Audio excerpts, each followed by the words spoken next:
Elles sont prêtes à se dandiner en string ou nu, en sautant d'un pied sur l'autre, se pavaner dans la chambre pour qu'on voit leur belle forme, pour qu'on voit leur sculpture qui est effectivement très jolie. Eux, ils sont prêts à montrer leurs muscles, à rentrer le ventre, se promener dans le chocoto, histoire de dire, est-ce que tu vois mes muscles? Est-ce que tu vois comment j'ai des tablettes? Pourquoi sont-ils si effrayés à dire une toute si petite phrase?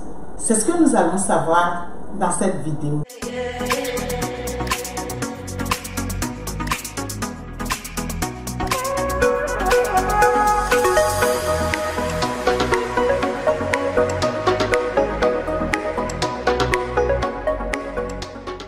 Eva Gibbs pour vous servir. Bonjour tous. Dans cette vidéo aujourd'hui, nous allons parler des choses qui font honte, des choses gênantes dans le lit. Mais est-ce vraiment des choses gênantes? On y arrive tout de suite. Alors, on ne va pas tarder, on va rentrer dans le vif du sujet aujourd'hui. Parce qu'il y a des choses qui... les gens, je ne comprends pas, je ne sais pas. C'est vrai que moi aussi, je suis passée par là, hein. On ne va pas se mentir. Mais vous savez, quand on est dans un début de relation, il y a des petites choses qui gênent. Et il y en a beaucoup. Aujourd'hui, on ne va pas aller loin. On ne va pas dire beaucoup de choses. Même s'il y en a une floritude. Je vais juste me concentrer sur un ou deux. Et les prochaines fois, si vous voulez, on va déballer encore d'autres dossiers. Chez moi, on dit les dokas. Et donc, je disais, il y a des petites choses qui gênent les gens au cours d'un début de relation. Tout à l'heure, je disais en intro que les femmes se dandinaient en string pour montrer leur belle forme. Les hommes se mettaient en chocoto pour bomber la poitrine pour dire qu'ils ont des tablettes. Mais tous deux, personne n'est capable de se mettre à l'aise quand le moment est présent. Et pourtant, c'est des besoins naturels. Oh, c'est des besoins naturels. On se gêne même pourquoi. C'est vrai, on ne peut pas dire la première ou la première semaine qu'on commence à avoir une relation avec un homme ou une femme, on débarque là et un coup, boum, on commence à péter, ou on dit, bon, allez, je m'en vais au petit coin pour faire mes besoins. Ça, c'est pas classe. Non, sérieux, ça, c'est pas du tout classe.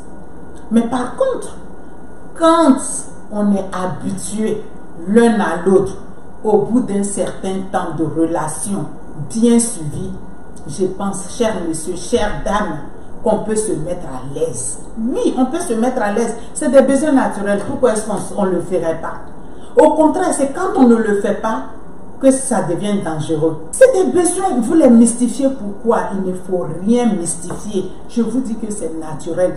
Faire un prout devant son homme ou devant sa femme, il faut juste savoir le faire en fait. C'est-à-dire, si le gars, il reçoit ses amis, parce qu'on est habitué, on ne va pas aller se mettre devant lui pour faire un prout alors qu'il y a des amis. Non, ça ne se fait pas. Par contre, il faut qu'on se sente à l'aise. Il faut qu'on se sente à l'aise quand on est avec son homme et qu'on a des besoins naturels. Soit vous le prévenez, ah excuse-moi, voilà, j'ai un petit besoin. Tu le fais tranquillement. C'est dérangeant, ça ne met pas à l'aise, mais non. Pourquoi pas? C'est quand vous ne le ferez pas, c'est là que les questionnements vont commencer à se poser. Vous allez commencer à avoir le ventre qui commence à gonfler, vous allez avoir des flatulences, et là, ça devient problématique. Mais si devant lui, vous n'arrivez pas à vous mettre à l'aise pour lui dire, ah chérie, vraiment, excuse-moi, j'ai un besoin pressant, pour vous libérer, vous allez attendre jusqu'à avoir des flatulences. En ce moment, vous ne pouvez plus rien arrêter et c'est là que la gêne va s'installer.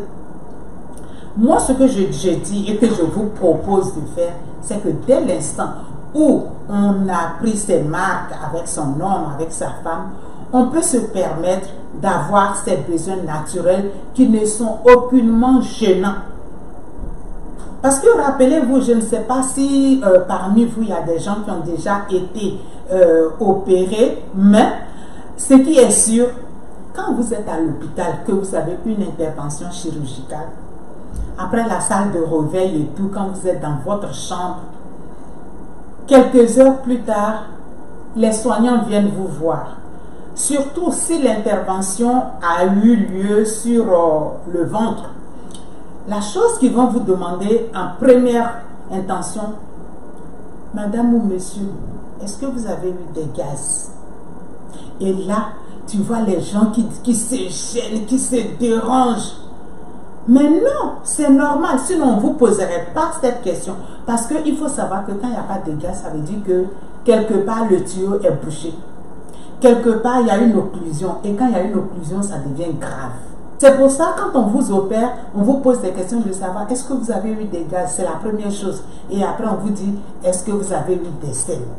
Tout ça, j'ai fait ce petit cheminement-là pour vous faire comprendre que c'est des choses qui sont naturelles. Vous n'avez pas à avoir honte de ça. Vous n'avez pas à avoir de la gêne. Une fois que vous avez pris vos aises avec votre compagne ou votre compagnon, ne vous dérangez pas quant à ces petites choses qui sont gênantes pour tout couple en début, quoi.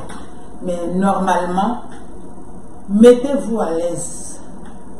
Si vous avez envie de faire des proutes, faites des proutes. Si vous avez envie d'aller à la selle, allez à la selle. C'est quand vous ne le faites pas que ça devient problématique. Sur ce, l'amour ne s'arrête pas aux petits bruits, aux petites odeurs qui dérangent ne serait-ce que 2-3 petites secondes. C'était donc Eva Grix pour vous servir. Restez connectés.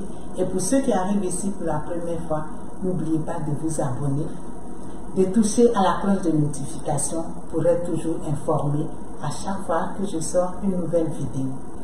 En attendant la semaine prochaine, prenez soin de vous et à très bientôt.